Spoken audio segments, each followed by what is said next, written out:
southwestern part of the city. Now here we can see the regional setting of Bhopal. The major areas of the region comprising the district are basically Sihor, Guna, Raisen, Bhopal and Vidisha. And the NH12 and NH86 are the main highways passing through the city.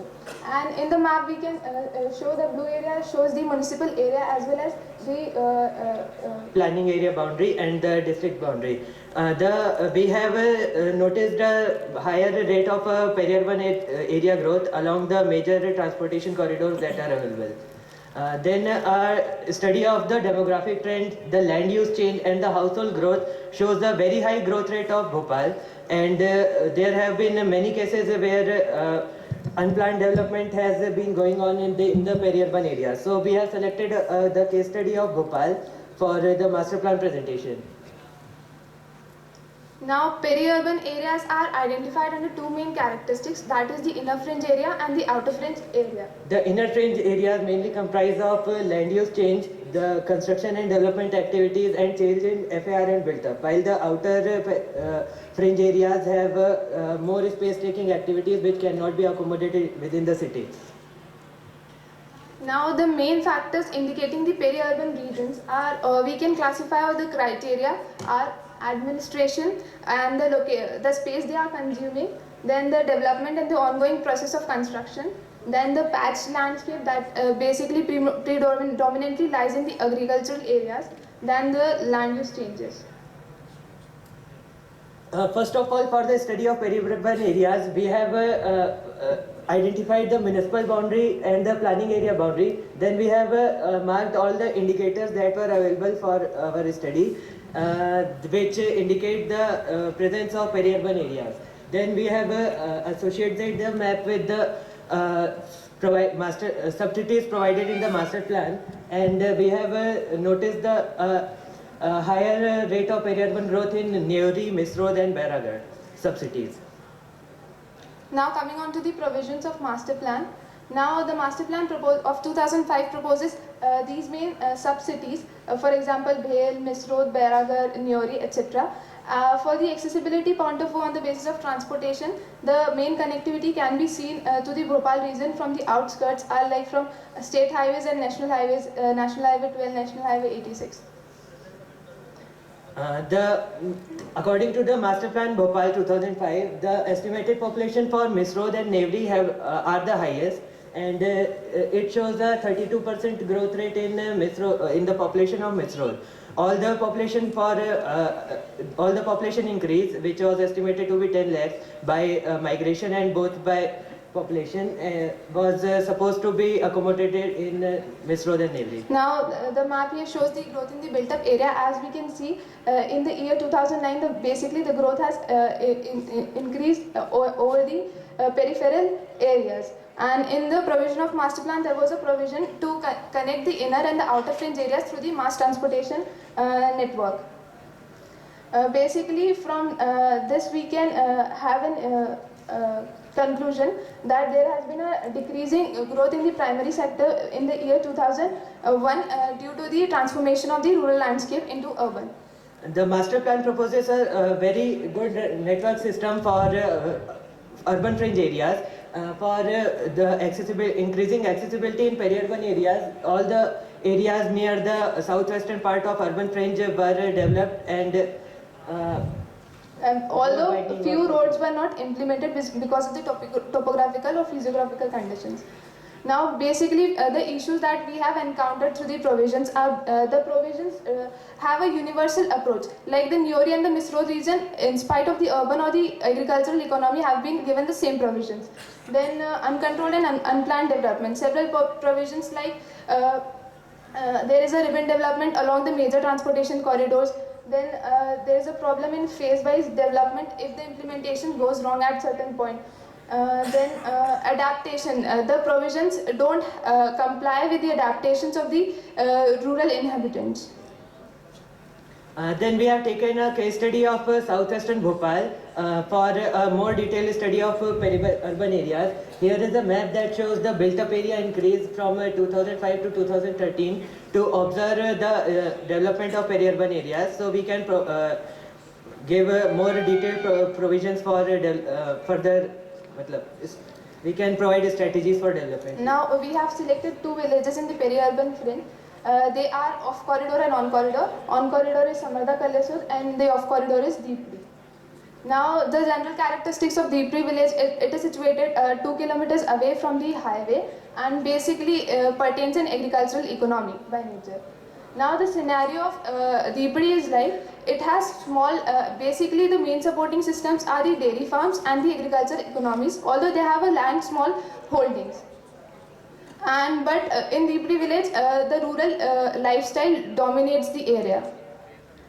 Then there is the example of Samarda Kalyasur, which is an on-corridor village. There have been severe impacts of peri-urbanization on Samarda Kalyasur, as it is more accessible from urban areas.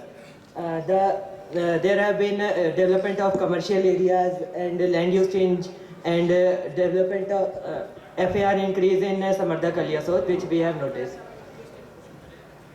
Now here is a built-up comparison in both the villages. As we can see, in the first one represents the Deepri, while second the Samarda Kalyasur. The dark green boundary shows the increment in the region. As we can see, the increment in the built-up for the Samarda Kalyasur is much more as compared to the Deepri. Now the conclusion is accessibility of services, transportation, reachability all shapes the development or the economy, may be urban or rural. We have characterized the components of accessibility as availability, reachability, affordability and acceptance. First of all, for availability of infrastructure and services, we have suggested a strategy which provides, first of all, which implements which suggests a restriction on development activities in peri-urban areas and focus on the provision of infrastructure. Then considering the development of the peri-urban areas after infrastructure provision. Then for reachability, we have suggested a PPP model for public. We have suggested a public-private partnership model for in ITP. Intra-para transit system, and for this we have suggested that the government should form partnership with local agencies which can provide IPT vehicles. Next.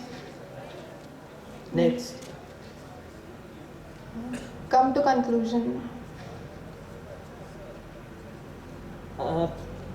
For affordability of infrastructure in peri-urban areas, we have suggested that the government should concentrate on providing infrastructure facilities. Next. Come to proposals. Now the main proposals for the provision can be concluded in following manner. Like there should be characteristics of each place should be considered based on the urban or the rural economy.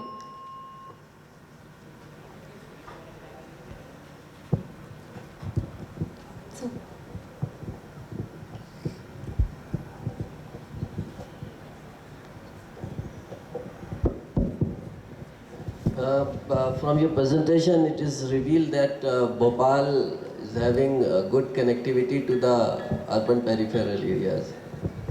Please tell me in which direction the Bhopal is growing. Bhopal has grown 10 kilometers in the southwestern direction and 6 kilometer in the southeastern direction and 6 kilometers in the northwestern towards Upper Lake and Baragarh. Two directions. Yes, major growth is towards these two parts, and towards north it is about 4 to 5 kilometers, which is still within the urban municipal boundaries. What are the reasons? The major reason is because the master plan suggested the strategy for development of for accommodation of population in Misrod and Nevri. Nevri is near Chola Road and Misrod is near Hoshangabad Road. And the development was mainly focused around these areas as per the considerations of master plan.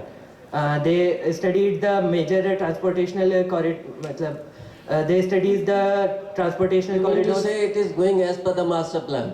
The master plan was up till the 2005, and up till 2005 the master plan the development was according to the master plan, but the implementation levels were low. Some of the roads that were proposed were not implemented, and some road widenings were not there. But as when the major strategy for development in master plan was division of sub-cities, and the development was mainly planned to be shifted towards Misrod and Nevri, and which has been there. This is according to the master plan. What are your views? Like as we have shown in the case study, we have shown the growth in the built-up area is maximum in the southeastern direction, and we can see there is a pull factor of Mandi Deep even from that particular region. Now there are several townships coming over that area, and it is predominantly the agricultural landscape is being totally transformed into a urban landscape. For example, if we can see an example of Bagh Sevenya. Earlier it was a patch of whole agriculture area, now it has completely transformed into a commercial center, but although it has certain issues in its transformations, it has led to the growth of informal sectors, which might be the result of the agricultural labours which have come to the cities because of all these transformations. Thank you, sir. Any questions from the audience? Okay. Thank you.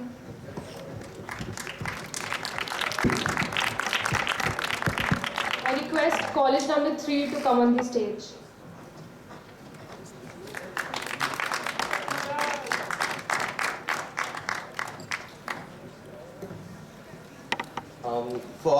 This exercise of critical analysis of master plan, we have chosen the case study of Indore Master Plan 2021 with the theme of focus on accessibility in peri-urban areas. How we'll proceed is we will first define the parameters for the exercise, then we will define the study area. And what is the peri-urban area, we'll try to define that. What is accessibility, highlight some best practices, and then some basic recommendations. What is a master plan? Master plan is basically a long-term perspective document which is act as a guiding document for the sustainable development of the city. It is just below the regional plan in the regional setting of the city, and guides the formation of local area plans. Peri-urban area, we have used a definition of Punjab private housing scheme. It defines a peri-urban area as predominantly an agriculture area which is likely to be urbanized in next 20 years. And which lack access to the municipality services. City for all is basically a city which is out its structure according to the needs of every person. Indore is the economic capital of state of Madhya Pradesh.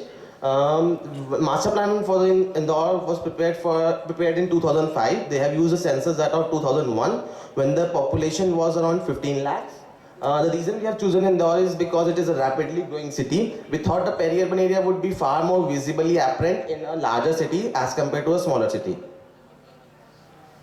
Now, parameters undertaken for defining the peri-urban areas are, first of all, the growth of the city, that is the current and the future growth. The current growth scenario says that the city is growing in all the direction except the southwestern direction because of the large educational area, whereas the future growth direction tends to follow the same as the current scenario except in the southeastern direction due to the presence of the ecologically sensitive area. Second parameter is taken as density and the municipal boundary, and third as the spatial distribution, spatial growth of the city from 1971 to 2011, which we have projected in 2021 using the Shannon's entropy. Now, before defining the accessibility in the peri-urban areas of Indore, it is necessary to define what is accessibility. It is the generalized cost in terms of time, money, discomfort and risk that a particular individual has to pay to reach to a particular position or a location. Now, the parameters of accessibility are, first, the land use, which is determined by geographical location and spatial distribution, which then gives rise to the second parameter, which is mobility, which is determined by safety, speed and affordability. Affordability gives rise to the third parameter, that is the choice of mode or selection. First is which is determined by private mode, public mode and either the NMTs. And after that, the fourth and the most important parameter is the network, which comprises or determines through integration of modes, LOS and road density. For the road network, we can see that the primarily Indore relies on a network of concentric ring roads, which are fed by radial roads, which can be seen from black and the blue color. The master plan has provision of LOS-A for new roads and suggests LOS-B upgradation for existing roads. This is the core area. This is the low road density area, medium road density area and high road density area. Depending upon the road density, master plan suggests different land uses for the areas. This is the arrangement of land uses. We have studied what is the interlinking of land use in the area. Firstly, we have studied what is the arrangement of intercity transportation nodes, which we can see is a fairly well distributed. Next, we have studied what is the distribution of major employment center. The Indore master plan follows the approach of decentralization and decongestion of core area. As you can see, they have distributed these nodes well throughout the peri-urban areas. Now talking about the public transportation, it comprises of the buses feeded by the paratransit system of the Magic and vans. In the year 2005, it caters up to 22% of the trip generated in the city, which is proposed to be increased by 55% in the year 2021 by the master plan in the vision of National Urban Transport Policy 2006. As we can see in the model share, the current 2005 and proposed 2021 share, and also the fare list. One important thing which can be indicated in the map is that the blue color shown is the core area, which is fed by the public transportation of the buses, whereas the pink color or the peri-urban areas is fed by the paratransit network. Now, access to the nearby satellite town. Indore, due to its proximity to the tier 3 and 4 cities such as the Devas, Ujjain and Mo, there is a large influx of population to Indore because of various reasons. Main among them are the education and employment. As a result of which, this particular metropolitan area acts as an interlace between its urban and peri-urban areas. Next, we have tried to highlight some of the best practices that could be followed. Indore master plan primarily relies on land acquisition to arrange land for the urbanization. For the first phase, it suggests around 15,000 hectares of land. We suggested that instead of land acquisition, we can rely on TP scheme, which is prominently followed in Gujarat. It refers to the primary TP scheme refers to the pooling of land together by different owners and redistributing after reducing the land required for the development purpose. This is the process flow. As you can see, the government plays minimal role in this, and only the land required for social amenities and infrastructure is taken up by the government. The advantage is that the people are not displaced and the farmers also get benefit from the process of urbanization. Next, we suggest that the integration of land use and transportation planning. What is going to happen is that master plan primarily focus on arrangement of land use, but as Indore follows the approach of decentralization, it is necessary that the transportation and land use planning is done together. In case of Indore, the master plan was prepared in 2005, while its CMP, which is related to a comprehensive mobility plan, still is in draft stage. Now, talking about the city for all provisions, we have undertaken the 4 parameters. First is the gender, second is the social equity, third is the livability, and fourth is the economic equality. Then we have described what are the master plan provisions for it and what are our recommendations for the same. For example, for public and open spaces, the master plan states the minimum requirement of open spaces for any given development is mentioned in it. And our recommendation is not only the quantity but also the quality of the public spaces should also be mentioned. Then moving on to the some criticism. The population projection is done through geometric projection, which tends to give overestimate. It promotes sprawl to accommodate the growth through decongestion of core area and density aim of 100 persons per hectare. Now, presence of the village, there are many villages which are present in the urban areas whose land use are not defined in the master plan, as a result of which these villages are deprived of the region-specific government schemes. Also, the paratransit network system is present in the peri-urban area, which is poorly integrated with the transportation system of Indore. Phasing is done in an arbitrary manner, and many proposed road is already passing through the developed areas. Next. Okay, first recommendations, as we have suggested in best practices, that the TP schemes be adopted as an alternative to widespread land acquisition. That the CMP and the master plan focuses both on land use and transportation planning. One thing we have noticed in the master plan was that phasing is very rigid in nature. The development has exceeded what was planned in phases. So the phasing should be, flexible in nature. And lastly, there is a time-bound plan for delivery of services in peri-urban areas before the actual development starts there. Thank you. Thank you.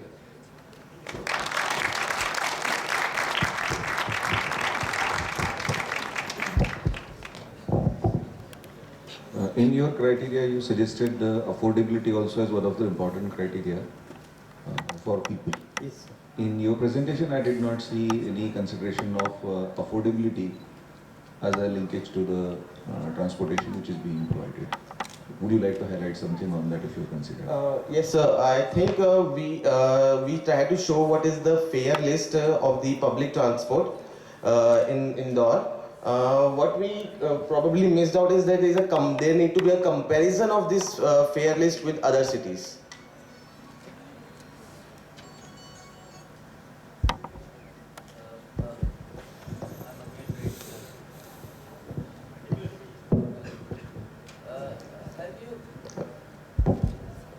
Have you gone through the master plan of Indore prepared by Department of Space, Town and Country Planning Department of Madhya Pradesh? The first master plan, GIS-based master plan in the country. Have you seen that report?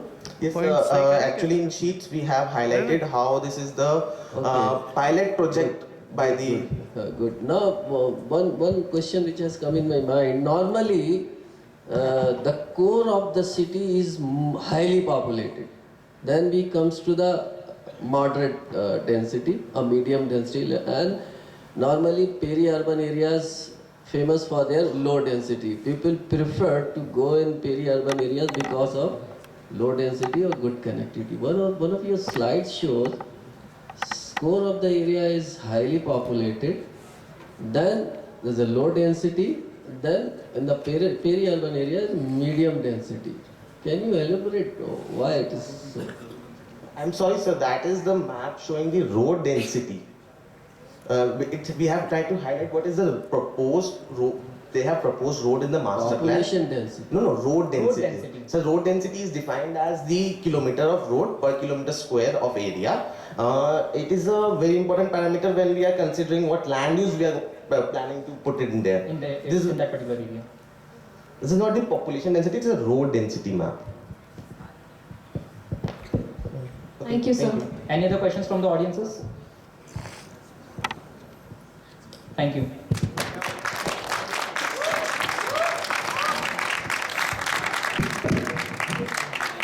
Now I request college number 5 to come on the stage.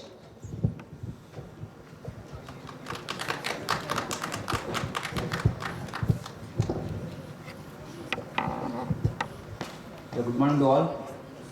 We are from VN19 Nagpur. Myself, Jain Deepak Sharma. And I am Saudi Kundu. Good morning all. Yeah, today we have selected the city of Nagpur. We will just give the general introduction of what the city of Nagpur is generally upon.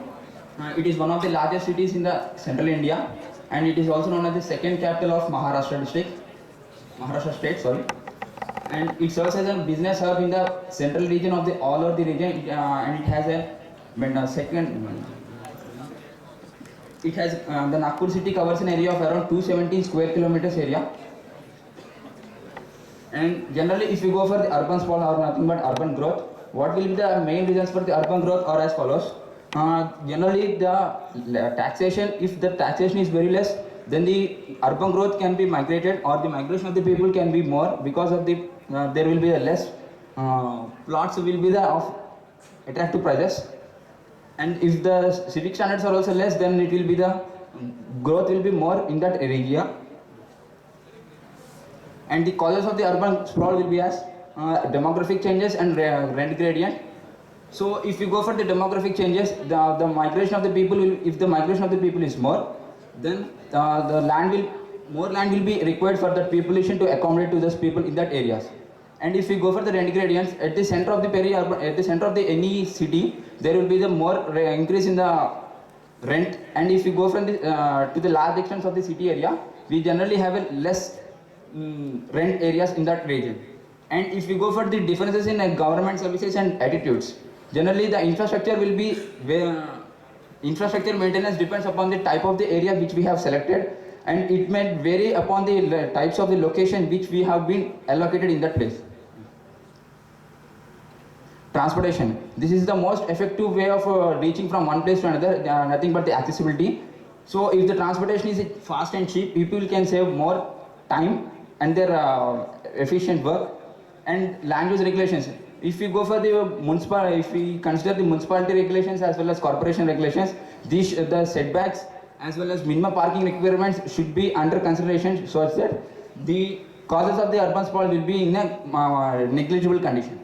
And if we go for tax policy, the mortgage interest deduction does little in what can I say? Mortgage interest deduction will be high if we go for the increase percentage of households. If this taxation policy is low, then the growth of the migration of the people will be high if we consider this policy. And if you go for the impact of sprawl, generally the social impacts, environmental impacts, and the tax burden are the major impacts of this urban sprawl. If we consider for the environmental impacts, the degradation of environmental resources and the deforestation. And if we go for the social impacts, providing housing opportunities for minorities and recent migrants. And just now we have talked about the tax burden. If there is a tax burden in that area, then the migration of the people will be less, such that the city can be rapidly growing. If we go for the area statistics of the Nagpur area, we generally have a population of around 24 lakhs in the Nagpur total city population. If we go for the Nagpur metropolitan area, we have 10.37 lakh. These are the basically for the peri-urban areas which are growing. If you can see in the map, the red areas are the peri-urban areas. So overall, the growth is mainly according to the NH, the NS7 and the NS6. The NS6 is moving from the east and the west, east to west, and NS7 is from north to south. So the growth is exactly taking place along the national highways. Basically, if you consider the Nagpur metropolitan area, which is planned, so 8% of the area is now urban, having the urban issues. Development is concentrated close to the city area and the major transport corridors, which is again the NS7 and NS6. And like the industrial areas are like MIDC, Hingna, and the Butibori areas. And the issues like haphazard conversion of land to non-agricultural areas are taking place. There are issues regarding the local bodies and other things. Then 90% of the permissions are sought for residential uses, and many of the cases it is seen that illegal conversion is taking place. The residential zone allocation, these are some of the percentage. Actually, there are 5 zones which have been planned, like R1, R2, R3, R4 and Y5, and they have given the different FSI values for this. Like R1 will be for 2.5 and R1 and R5 will have 0.5 FSI. This is the existing land use in the Nagpur metropolitan area which is planned. Projected population, like 2037 it will be around 19 lakhs. This is excluding the city, so if we add this it will be much higher. Population projection, these are the violet areas, violet circles are showing the major industrial areas which are existing and will be planned, and basically again focusing the red dots which are again showing the industrial locations and urban, like the peri-urban areas. Again, this is again about the peri-urban areas only. There is Kirmeti, then rural centers and other villages. So overall, if you can see that again, we are showing about the same only red dots. Out of the Nagpur metropolitan area, these are the areas which are like the which are going to get the more industrial growth and the economic growth.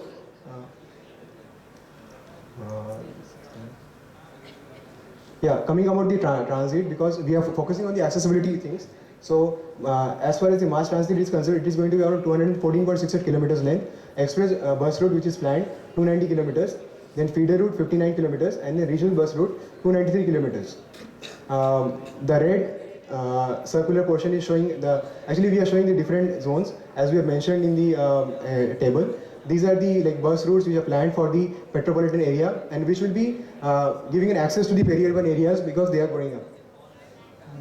This is how the growth has taken place as per the development plans, like what are the various modifications they have done or suggestions they have given. In 1941, the major, some of the areas were inculcated, small areas. In 1952, the municipality and the villages were, they were merged together. And And 1951, the municipal corporation came into act, and in 1976, the city is situated expressed in all it started expanding in all directions, and various kind of housing schemes came up. And into 1986 and 2011, the revised development plan came up, and the urban centers got importance. Proposals for transportation plan 2031. So we have considered this also, but because our topic is about accessibility, so the majorly the things are short-term improvement proposals, medium-term improvement proposal, then public transport systems, roadway, and then goods transport. Yeah, coming about the bus BRTS, as I said about NS6 and NS7, we have Kamti Naka, Chinwada, and then there's airport. These are being connected by the NS7. Then Amravati Road and Padi Naka and Bhandara area, these are connected by NS6. So what we have found is to implement the BRTS, the minimum around 30 meters ROW is required. So widening of the road is an issue in Nagpur areas. These are the areas, in these areas. So while planning out the BRTS system, these needs to be sorted out. Same thing about the MRTS. For the MRTS which is being planned, that is a metro rail also, it is covering the peri-urban areas. But the thing is, out of the four, they have given the four routes. The third route, which is found to be the most feasible one and the better one. The option 3 carries around 1.7 lakh passengers per day in 2011 and expected to increase to 4.6 lakh by 2031. This is the one which is now being carried out in the phase 1 of the metro project.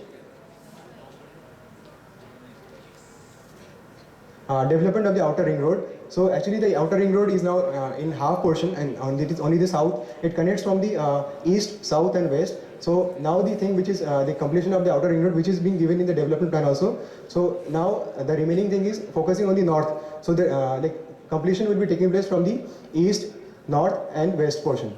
It will be around a stretch of 84 kilometers. The first phase is taking around 22 kilometers and second phase around 30 kilometers. What are the long-term improvement proposals?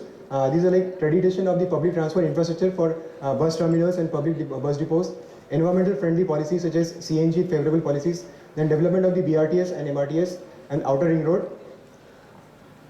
And finally the inference, the city growth and the major industrial areas are along the major highways. The peri-urban areas are well connected. The proposed MRTS corridor are connecting the growing industrial areas and passing through the heart of the city, leading to improved accessibility. The thing which we have found out is the transportation plans 2031, which is focusing on the peri-urban areas in the metropolitan area. The thing that is lacking only is about the financial viability of the system. Otherwise, it is okay. That's it. Thank you.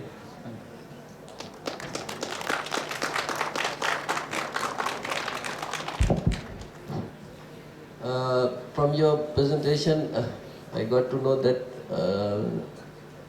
there are two national highway crossing Nagpur, north to south, East to west. east to west. Yeah. Why there is development is happening in the south of the city?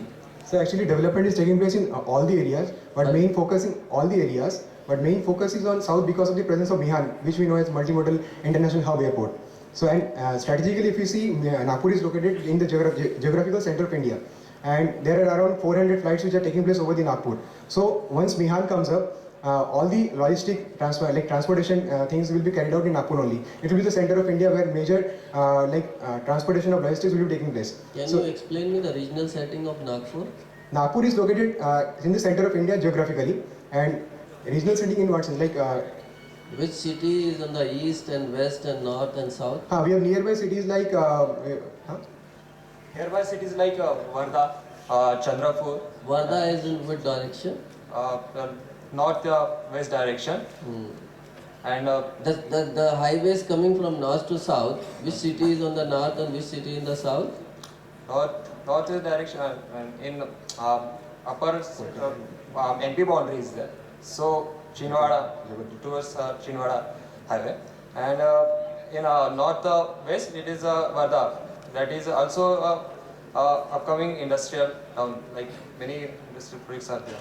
East to west? Bhandara in the east direction, and in south direction Chandrapur. No, west. West Amravati is also.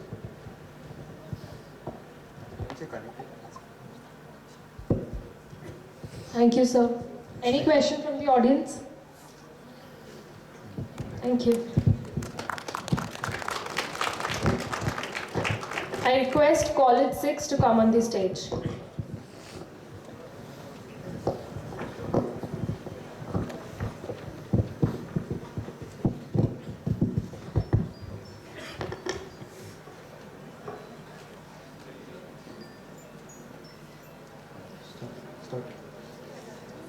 Good morning, judges. Good morning, fellow planners. We are going to present the Vijayawada Zonal Development Plan. And the contents are the first, we are going to tell about the Zonal Development Plan. Next one, Vijayawada and its peri-urban areas. Next one is the two case studies which we did. And the public transportation and its connectivity. And last, the problems and the proposals. We are starting. To give a brief intro about Vijayawada.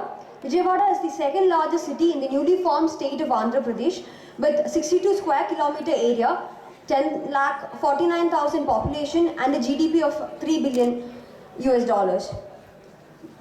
The urban planning system in Andhra Pradesh is based on 1975 Urban Area Development Act. This enabled the formation of an Urban Development Authority for Vijayawada, Guntur, Tenali and Mangalgiri region in 1979. This constituted of 4 municipalities, 2 Nagar Panchayats, 631 villages and a total area of 5,109 square kilometers. This Urban Development Authority prepares zonal development plan for various zones in Andhra Pradesh. This acts as a master plan for the city and peri-urban areas. As a result, a land use plan for both urban area and its fringe was prepared way back in 2003. The biggest anomaly in that was the population projection and now talking about the the population projection anomalies was the ZDP proposal had taken 2001 as a base year and proposed for 2021, while the McKinsey report in 2012 showed that in 2010 the population had reached almost 85% of that proposed in 2021, and the proposal for 2025 was 1.5 times that proposed in ZDP for 2021. Now going to the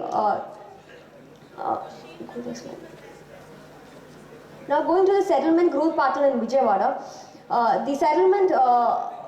the early settlements in 1850s was around the Krishna River and restricted by the Indrakiladi hills in the northwest. And later in 1860s, Can you go next?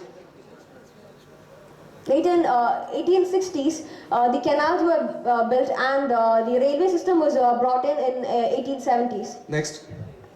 So, as a result, the settlement started proceeding farther away from the river, and more growth was projected along the canals and surrounding areas. So, we have taken up 2 case studies. Next slide, please. One, Gollapudi, along the growth along the Hyderabad region, and Kanuru with growth towards the Machlipatam region. The in-migration in the city had shown as 12% in 1971 to 81, and this had increased by 5% in the next decade, while this in-migration population has dropped drastically to 2% of the total population in 91 to 2001 census. Next. Our first case study is Kanuru, which is towards the Machlipatam area. Next. Here we try to show the density change in the settlement. Next. 2007 and 2014, after the 2004, there are changes in the occupation pattern. The primary sector is changing to the tertiary sector, and the secondary sector is changing to the tertiary sector because of the availability of the jobs in the autonomous area, which is near to this zone. Here the 73% population is literate. Like 3/4 population lives in the lower income category, and 28% people uses the cycle, and near about 56% uses walking as their mode of transport. Then we try to get into five indicators to get their accessibility. The first is a primary healthcare center, which is related to health, recreational areas, public utilities offices like ward offices or the zone offices, educational institutes, and the market, which is like commercial area. And we found out in the Kanuru, people has to go near more than 4 kilometers for the public health centers. There are no proper public health center planned. Even the population is going to be 60,000 in 2021. Then also there are no plan for PSC. Next. In the Kolhapur, it is towards the Hyderabad. It also shows the changes in the occupation pattern, but are not that much like Kanuru. The changes in primary to the tertiary.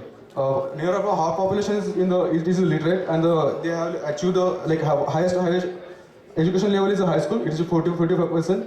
16% households are in the lower income category. 34% people use a cycle, and 30% people use the walking as their mode of transport. Here in the accessibility, in the same indicators, primary healthcare center, recreational area, public utilities, education institute and market. We found out in the Kolhapur region, people has to go more for the public utilities, which is not available there. Next.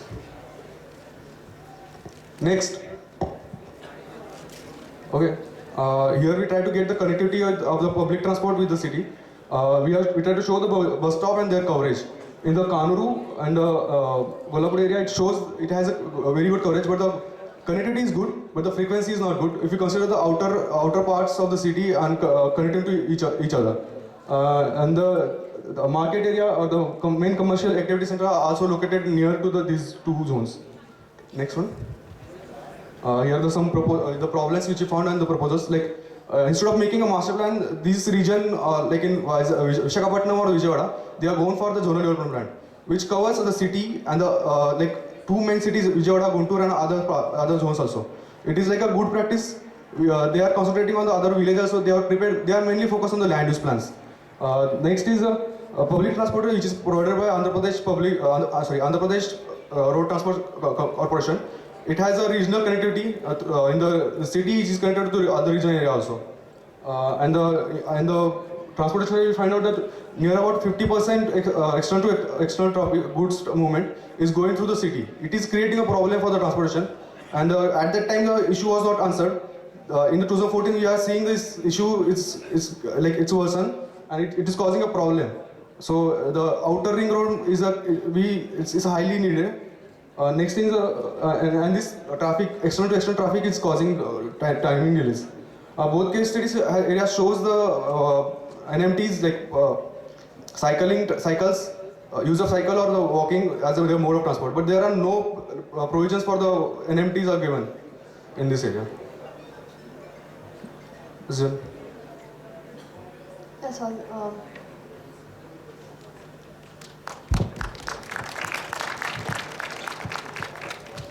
Any one proposal from the zonal development plan which you would like to reject completely because you would like to favor accessibility and mobility?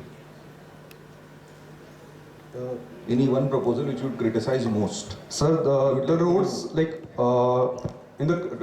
you consider 2012 or 2014, there are some derivation they put. They try to enlarge the roads without considering the other factors like local scenario or the people living there, what they use and what they don't. Without seeing, they just try to, for the connecting the main arterial road, they are trying to increase the other roads. Does that mean that you would not like to increase the width of the roads? Sir, with considering the NMTs, if they are doing, then only.